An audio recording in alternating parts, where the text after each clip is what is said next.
Welcome to Luca is a Billionaire, where the only thing I invest in is your answers. You start by confirming the tawa's seasoning. Look for a smooth, dark patina. Once you see that, dry the pan completely and place it on medium heat for 2-3 minutes to open the pores.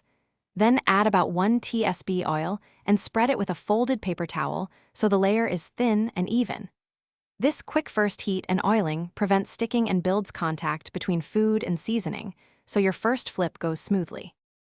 Once done with initial oiling, preheat the tawa another minute so the whole surface reaches an even temperature. You should use moderate oil, enough to coat but not pool, and avoid very acidic or sugary marinades at first because they can dull seasoning. Place food and wait until edges set before flipping. Flip just once when ready. Press gently with a spatula to ensure even contact rather than scraping or forcing, which protects the seasoning and gives an even crust. You finish by wiping the tawa while it's warm, then wash only with hot water and a stiff brush to remove residues.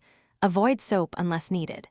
Once clean, dry immediately over low heat to remove moisture and apply 0.51 tsp oil, rubbing it into the surface and heating briefly to seal.